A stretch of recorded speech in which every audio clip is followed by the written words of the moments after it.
think we might have lost Demetrios.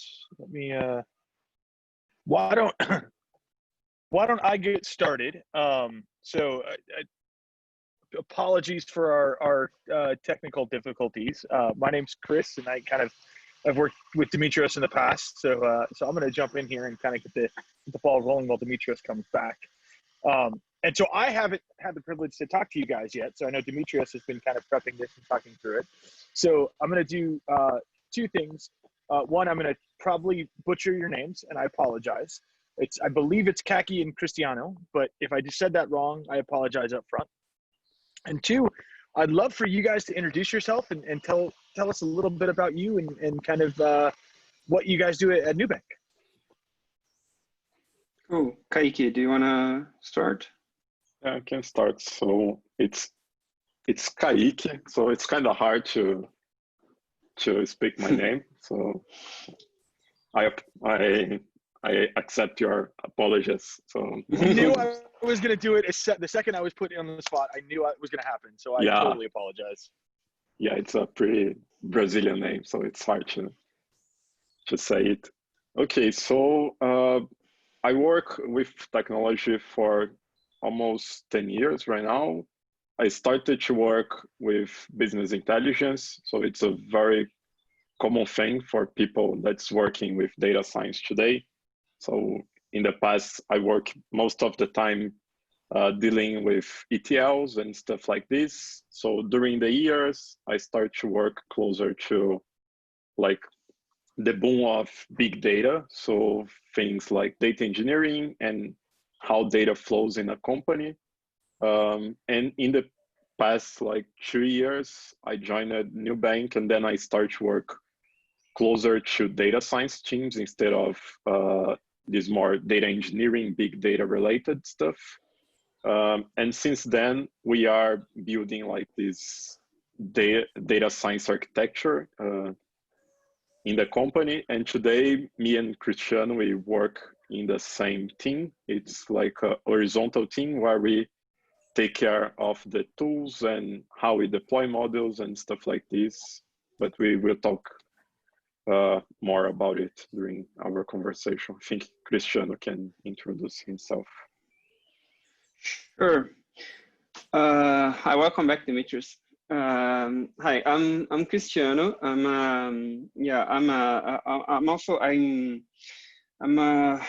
have a I graduated in computer engineering and a master's in computer science, and I worked most of my career as a software engineer in several industries. Before joining Nubank, I'm actually at Nubank only for 2.5 months now, something like that. So everything that we're going to talk about, none of that I take any credit for. I'm just describing it, but it's all being built by Caique and Luam, who is our manager, and some other great people, many people at Nubank. I'm just here to show up. Before Nubank, I was at Google for about almost 7.5 years, and there I worked a lot with also, like Caique said, like BI type of stuff, kind of analytics kind of things. And for the past 2 years inside Google, I was in Google Cloud, where I kind of specialized on the I was a consulting engineer, specializing in the machine learning and big data portions. So that's where I started to get into the MLOps side of things. I noticed that there were a lot of people trying to do machine learning, but very few people understood the complexities of actually making that stuff, put that in production and making it efficient, automating, etc. So that's how I got into the MLOps space. And then I joined Nubank a couple of months ago because I saw that it was a team that had a lot of that maturity, and I wanted to be part of it. Yeah, and so can you explain a bit about what Nubank is for everybody that's not Brazilian and probably doesn't know about what you guys are doing? Sure. So Nubank, I think it was founded in 2013, but we launched our first product in 2014, which was a credit card. And Nubank's mission is to like reinvent financial services. So be like a new version of a financial services company based on entirely on technology, design, data science, amazing, you know, basically what a modern bank should be. I think we're not officially a bank because of some regulatory reasons or whatever, but you know, kind of similar to what a bank does. So we have our main products are a credit card, checking account, payments account, lending. There are a few other there are rewards in the credit card, things like that. So yeah, Nubank was created with the idea that banking services are generally terrible. People don't like them. It's very bureaucratic, hard. So Nubank was founded with the mission to make that a lot better. So yeah, and so most of our customers and the Nubankers employees are in Brazil, but we already have operations in Mexico and offices also in Buenos Aires and in Berlin. So even though the company is mostly in Brazil right now, the idea is to expand throughout Latin America and maybe other countries in the future. So the idea is not to just stay in Brazil, but to go international. Yeah, I guess that's it about Nubank. I think we lost Demetrius again. Well, then I'm coming back then. I'm happy to help. This is why it takes a team effort here, and so I'm happy to jump in when needed. So thanks for sharing that. I really appreciate it. And so I know you talked about kind of you're not. I'm gonna not put words in your mouth, hopefully, but you said you're not a traditional bank, or you're not a real bank because of some regulation and things like that. So how would you say that you kind of are different, and in that difference, kind of what are your ML use cases that you have that you see? Right. Yeah. So Nubank is different in the sense that it started as a tech company from the start. So it's a tech company in the financial services space. It's not like a bank that happens to use technology, right? That seems like a small difference, but it tends to be really big because we started in the cloud. Has always been in the cloud, and technology, specifically this technology like cloud and mobile technology, that kind of thing.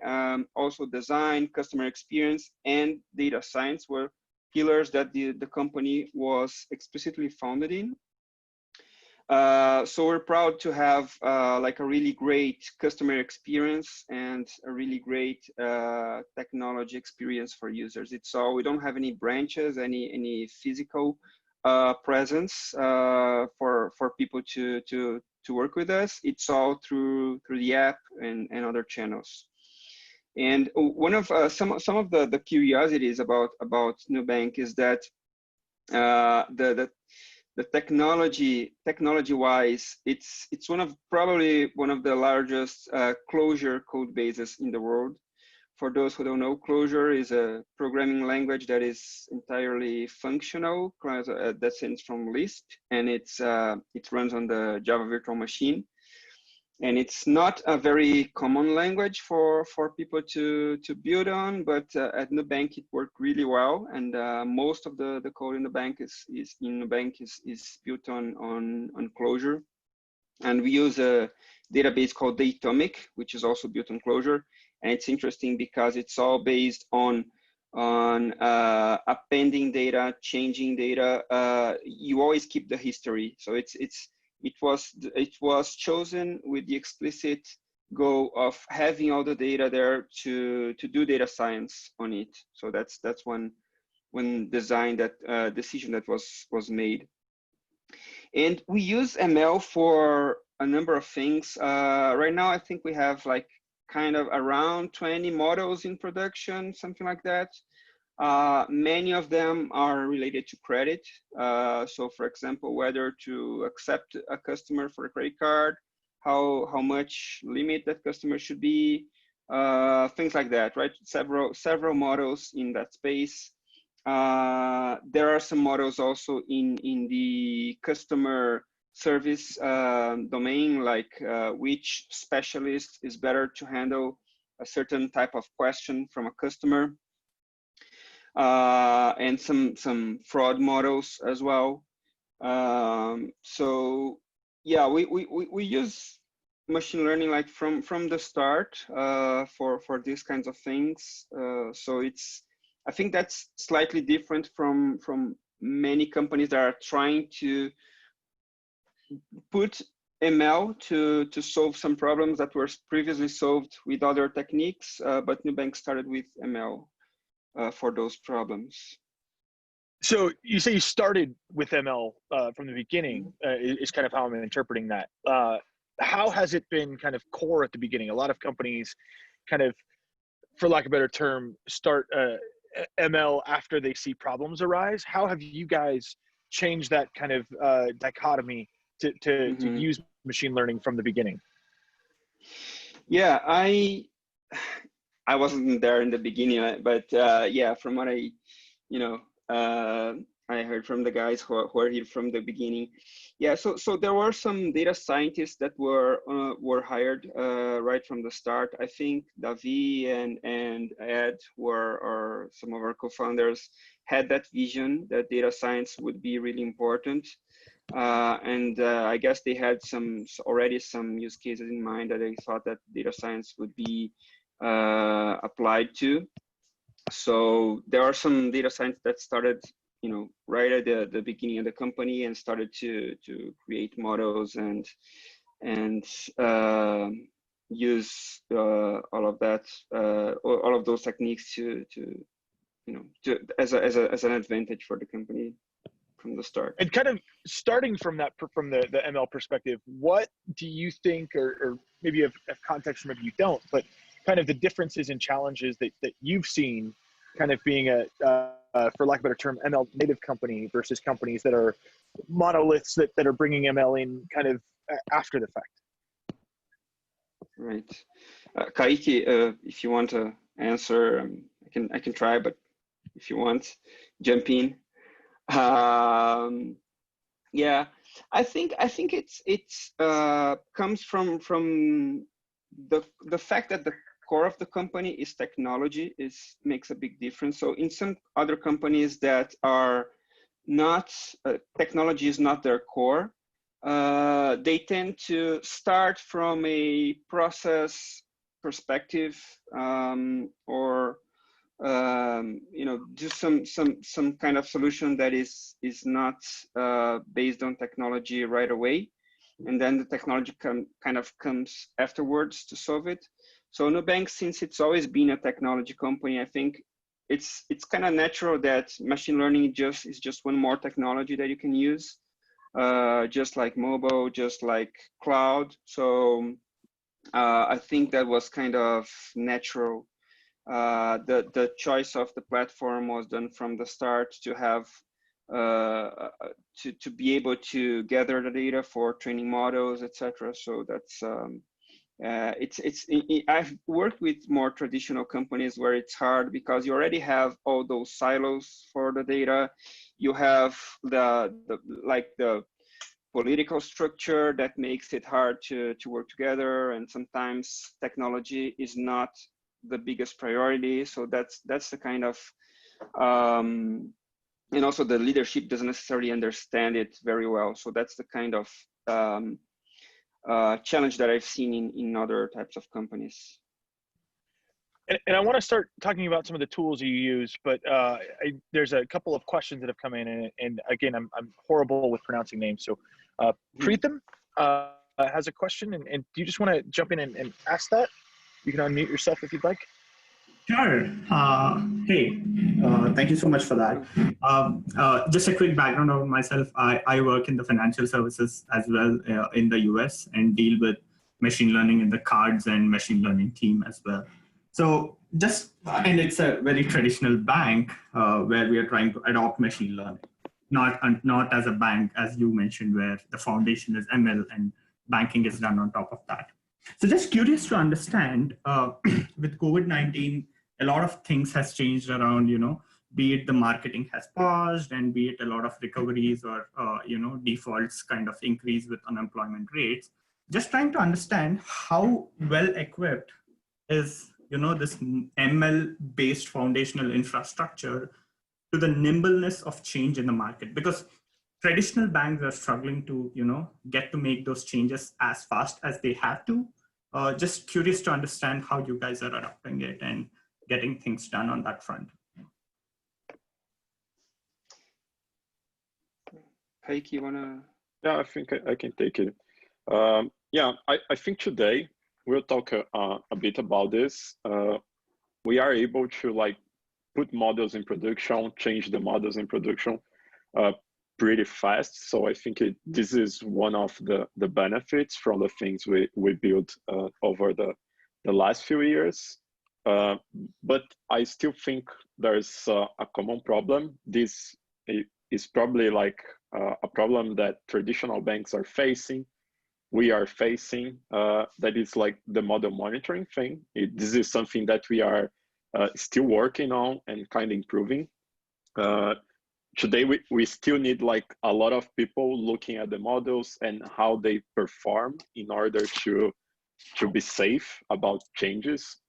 For example, with the coronavirus thing, were able to see how the users' behavior are changing over the months.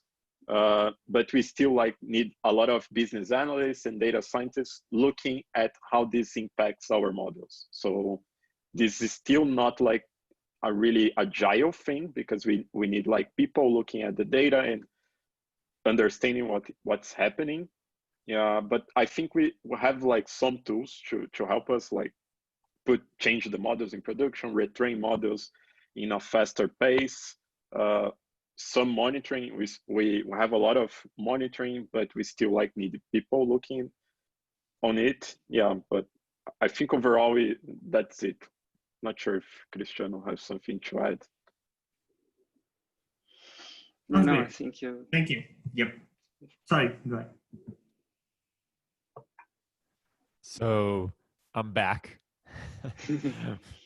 I'm in the middle of a lightning storm right now in the countryside in Germany, so I may pop in and out, and I appreciate that Chris is there to catch me. He's my safety net, catch me when I fall. But I'm not sure what you guys already talked about. Chris kind of filled me in a bit. I was just wondering, like, right now, the way that you deploy and develop models, have you talked about that at all? I guess we could go into that, right? Yeah, I think we can go on that topic. I think one of the questions it's really about how we do it. So okay, so Cristiano talked about like how data science was a core thing since the beginning of Nubank. So I think we had like this data scientist role, like really like generalist thing for 4 or 5 years, and then we really like created this position of machine learning engineer, and we start to look at like data science, or we really need like an architecture and an infrastructure to support this. So before this, I had like different data scientists doing different things. Most of them like went from a computer science background, so they really knew like what they were doing, but we didn't have like a really structured process and like a way to scale this thing. So like 2 years ago, we created this position, machine learning engineer, and then we start to build some stuff on top of the existing infrastructure, finding out what we can scale or not. So we started like really like before this machine learning position, we had like an internal library that today is open source, but it's called fklearn. I can later share in the Slack channel the resources and everything. But basically, this library was the first piece of code that was more like MLOps thing, because it like set its standard on the way we build models. So fklearn comes from functional machine learning. So the idea is that we put some of the functional concepts into the way data scientists build models. So comes really because Nubank have this functional programming background, but we saw that we could benefit from some stuff like don't have states during the model training, things like this. We'll have some blog posts explaining it better. But basically, it's like a wrapper on top of things like sklearn, XGBoost, LGBM. And what it does, it standardizes like the APIs to those packages, and we can easily build what we call build pipeline. So it's a pipeline with different learners. So data scientists can describe what is the model in a standard way. So this was the first tool we had. And actually this tool is still working, and actually it's powering all our models in production. And it's the same package we had open source, is the same one we use in production. So it's a pretty set thing, like we really know how it works, and it starts to help us. But we also saw after some months and doing some research that data scientists had a hard time setting up things like how I fetch my data, how I save artifacts, things like model governance and so on, how I set like my API and things like this. And then we start to work. This tool is internal only, but we had some presentations about it. It's called Ship, and it's a Python library that it like makes easier for data scientists things like set the API, save the artifacts. So it just like expose some APIs for the users to interact with our infrastructure. So that's why it's only internal, isn't open source, because it's really built on top of our infrastructure. And it's the tool that data scientists use to train models and serve as batch model or real-time model. That's like the classification we have at Nubank.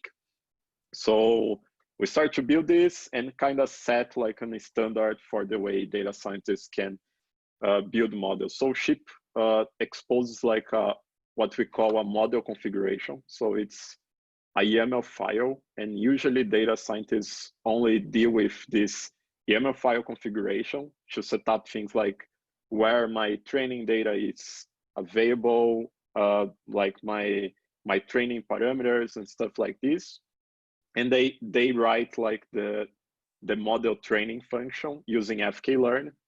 So we just like remove a lot of stuff that data scientists need to do, and they can focus only on modeling part, and the rest we take care. And we also have a template for our models. It's something very similar from the things Neilson presented past week. So I have like a standard model template. So users just set up, oh, I want to create a new model, and we have a command line where they put like, okay, new model project, and then we set up a GitHub repository with everything they need, and they don't need to care that much about what's happening. So a few questions come to mind with that. One is, how was it being done before? Was it very chaotic, and that's what made you need to create that?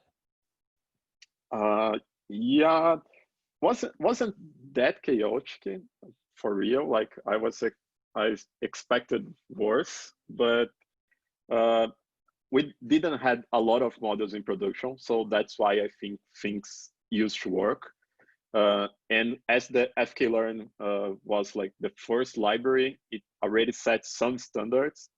But yeah, we had some like really weird stuff happening, like Python models calling R scripts and like really messy stuff. And I think one of the main issues is even that people are doing things right, but sometimes if you don't have standards, we end up like copy and paste code and doing the same stuff in like 3 different ways. For example, like one really common thing we used to have in the beginning is like set a way to deal with S3 objects. So our infrastructure is on top of AWS. So we use S3, EC2, and things like this. So users used to every single time, okay, I will build a model, and then they set up a method to get an artifact from S3 and how to save that artifact. So we had stuff like this. Like I think it's a very common scenario for most of the companies, but at scale, this get like really, really messy, and no one can like handle a lot of different standards. Yeah, completely. So now I see a question in the chat, it's from Conrad. He's asking, how do you deal with data governance and protecting personal data in the cloud? Yeah, okay. So I think we'll have a lot of different stuff in this topic. I think the first one is like the model governance itself, because in a regulated market like ours, we need to enable like the internal auditors and teams like these ones to easily fetch like model information, how the models has been built and put in production, things like this. So for this, we rely on the model configuration. So this model configuration thing is really a description of the model. So things like who built the model, where the data is available, and stuff like this. And we also have a model metadata store. So it's a service that every single time a model goes to production, we send some metadata to the services. So things like which model went to production, the metadata, like the data where when the model goes to production, who trained it, stuff like this. And this way we kind of governance our models. We still have like a lot of stuff to do on top of this, but it's like the first draft and we kind of have some information there. Now about like data governance. So we didn't explain this before, but Nubank will have a lot of data related teams. So we have a team that's dedicated only to data protection. So they are dealing with things like the LGPD, that is the Brazilian GDPR, and the same for other countries like Mexico, for example, or Germany, where we have offices and we need to comply with GDPR. And today, most of our data governance is built on top of our ETL. So the Nubank ETL, it's like a really big project where everyone kind of build the data sets and build the data flow, but it's like the data engineers that take care of this. But yeah, so we kind of rely on the metadata of each data set. So since the beginning, when the data is created, our engineers can mark the data, so tag the data with PII information, or if it's like just one feature or so on, and all data is typed.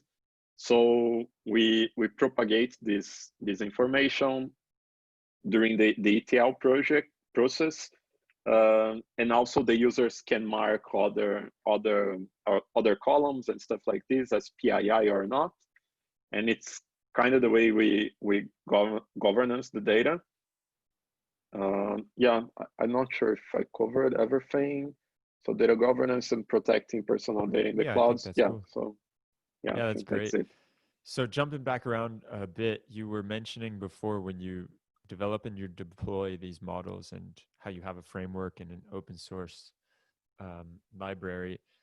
I think you also mentioned to me before you're using some kind of form of Cubeflow. Are you using like KF serving?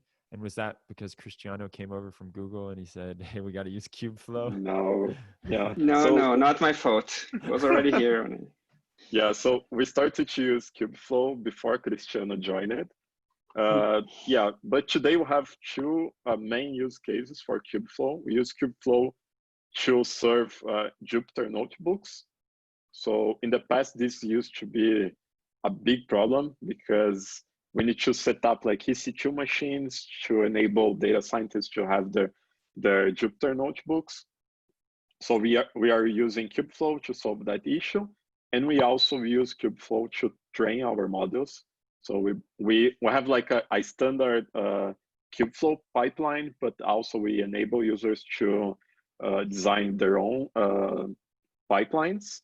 But we don't use Cubeflow to serve models. So actually, our models are served in our default infrastructure. And yeah, maybe I can explain this. So as Yes, Cristiano please. talked before, Nubank is a closure-based company. So most of our code base is written in Clojure, and most of our microservices use Clojure also. I think we have something close to 300 microservices or more. And a lot of things from our infrastructure already exists for Clojure. So things like authentication, security things, and so on. But in the past, we used to replicate everything for Python. But we noticed that this would take a lot of time, and maybe in the future we will need a lot of machine learning engineers to keep these libraries updated. So what we choose to do is create what we call a sidecar written in Clojure. So today the interface with the other services are a Clojure sidecar that actually calls the Python model in a local host. So it's kind of different from what people used to do, but we saw that this could work. So we spin up a Python service that don't have any like authentication or things like this, but it works only at localhost. And we also have this sidecar within Clojure that deals with the rest of our infrastructure. So that's why we don't use Cubeflow. A lot of the stuff we are talking here, we rely on things that our engineers did for the other microservices. So we find out that it would be easier to just use like the common deployment pipeline, test pipelines for the other microservices for machine learning stuff. Wow, that's fascinating. I had no idea you were using Clojure for that. Okay, so what are some of the challenges that you're reaching when you're going about this? I mean, I imagine that it's not all gravy as you're using you're pulling from many different areas and piecing it together. So what have you found have been some of the biggest difficulties? Yeah, I think one of the challenges is to scale like this machine learning approach or way of thinking for the entire company. So I think we have more than 300 engineers. So one of the challenges is kind of like gluing everything together. So how the microservices working and how the models working, and like getting both teams like closer. Because we always have like this discussion, oh, this is a model and this is a software. And sometimes we need to think like, okay, the model it's a software and the things should work as expected. So this is one of the challenges. And I think that the other challenge is it's something that we still like working on, but it's how can we make all these frameworks, libraries, and everything like really easy to use, and how is the user experience, like how data scientists deal with this stuff. Because I think one of the things like the MLOps approach enable us is like to not only scale the models deployment and so on, but also scale the team. So in the past, we used to hire only computer scientists and people that are really like able to build software and understand how the entire architecture works. But I think over the past years, like we start to build new tools and frameworks, we are kind of allowing us to hire people from different areas. So I think the hardest thing is like how we build software that are really easy to use and don't slow down this other background. So we don't require people to learn how to code in Clojure in order to put a model in production and things like this.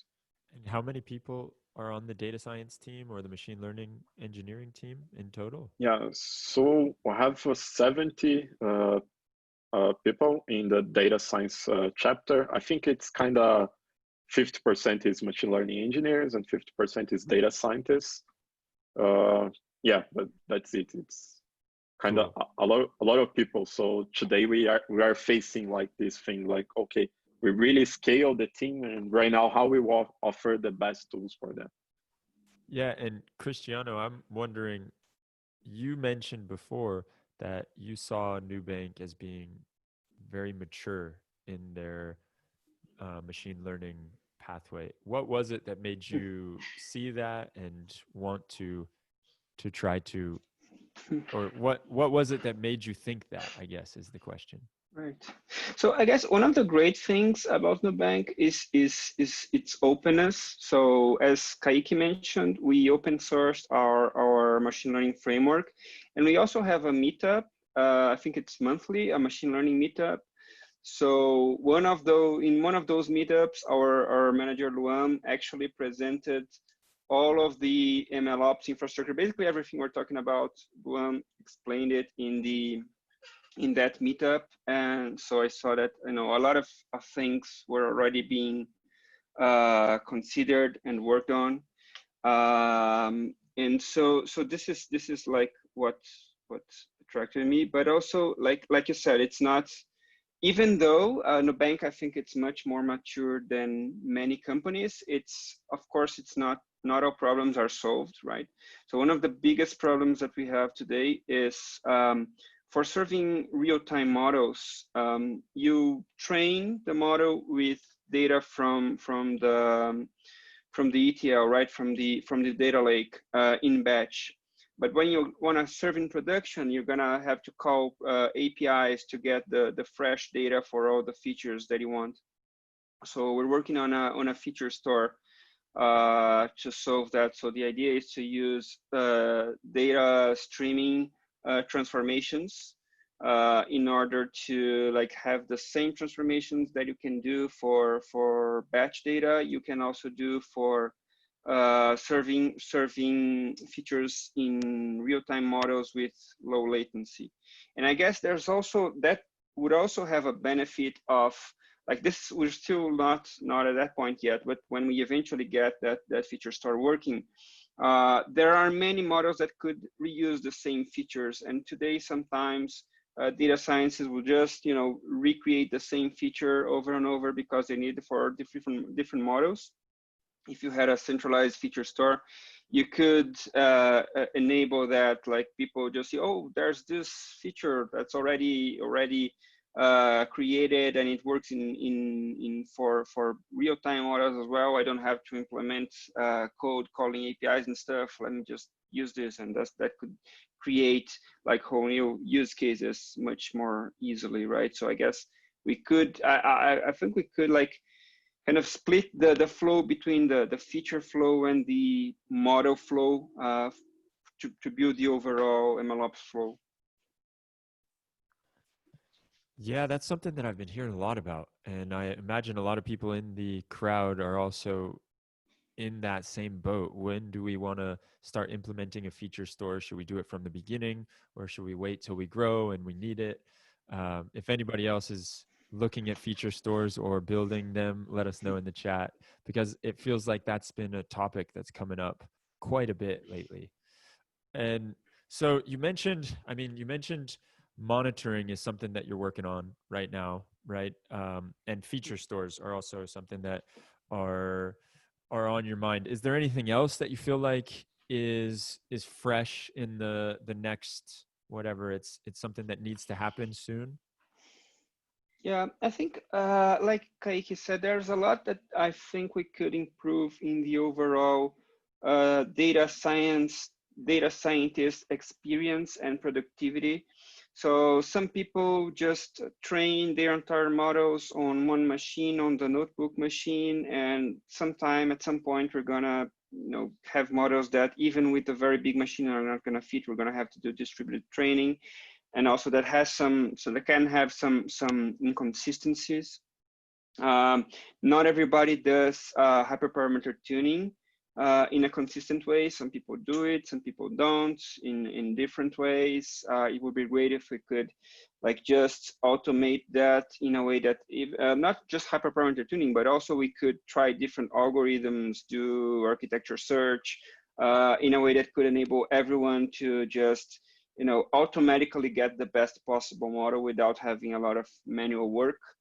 That's also something that we could work on in the near future. I think we also have when we talk about MLOps, there's also the ops side of things. There's some operation to do on that infrastructure, right? I think we need to evolve a little bit of that on automating the infrastructure and our processes, having better SLOs, things like that to make sure we have a quality infrastructure for data scientists to work on. So that's also something that I think we are gonna start tackling soon. Yeah, and that brings up a great point about the need to automate. And I guess in software engineering, it's very much like automation is the goal always. And we've talked to a few people here on the meetup that have said how automation doesn't need to happen right away with data science and especially machine learning. And so I'm wondering, what part of your pipeline do you feel needs to be automated, and what part should just stay so that it doesn't need that? Yeah, that's also always a tricky balance, right? And you don't want to make things so standardized and automated that you remove the flexibility, the creativity from data scientists. But also, if everybody does it differently, it's inefficient. You get all sorts of different approaches, right? So I'm always in favor of trying to do it the quickest way you can first, and then when you start to see a pattern of things that are popping up over and over, then you see, okay, this probably needs to be automated, right? Or if it's taking a long time. I think monitoring is a great example of that. We see several teams working on monitoring, and so Caique's team is working on implementing something that will be standardized and let people not spend so much time implementing monitoring manually. Perfect. Now, DC, I see you in the chat, and I see you're asking about the raw features. So DC is saying, are you able to remove raw features, i.e. data without fear, i.e. do you have some way of tracking lineage and usage across versions? Yeah, so I think I can take this question. So today it's kind of an issue to deal with it, because we are able to track the lineage, but in a manual way. So if I want to change a single feature, um, I need to kind of query some data sets to understand where this feature is used and if the models is still being used. So it's still hard to do this. So we really think like feature store can help us to fix this, because we didn't explain this, but I think the main change between what we have today and the feature store scenario is that today we have this idea of an input and training data set for a single model.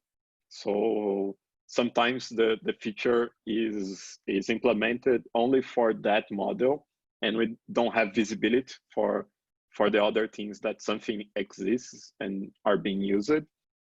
So I think if we move from this scenario where I have data sets for models to features that exists for the entire data science team, so I think we can solve this in a better way and in a safer way.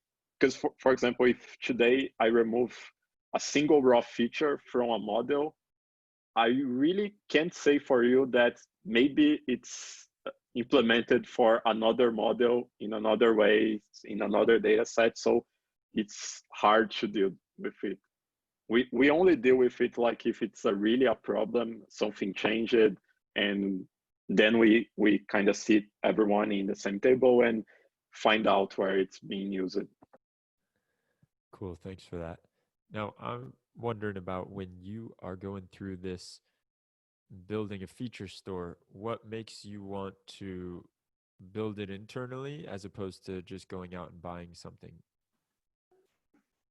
Yeah, that's something that I've been thinking about a lot, especially since I joined Nubank. So before Nubank, I was at Google, and Google famously builds a lot of stuff internally, mostly because it needs to. Like, there's nothing at that scale that does that. And Nubank kind of tends to do a lot of it internally as well.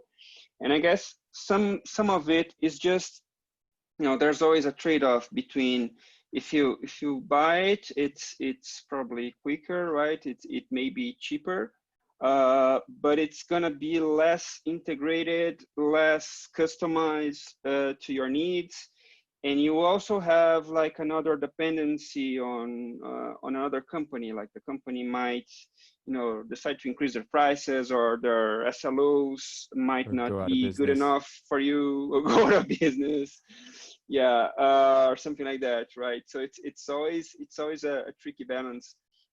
I guess we did look at into other companies and existing solutions, open source solutions, etc.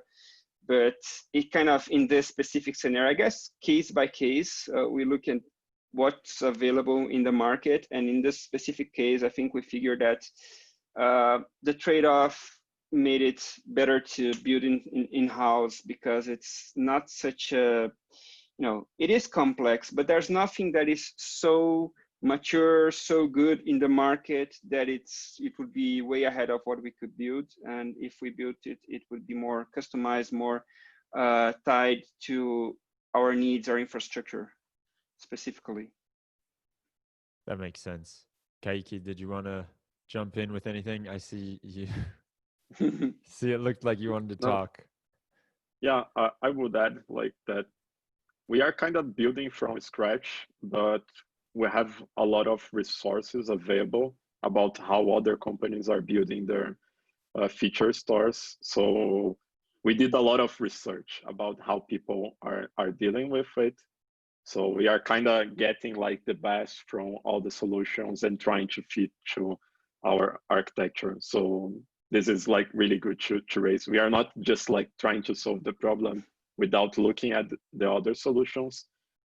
So we'll probably have a lot of inspiration from other tools that are available.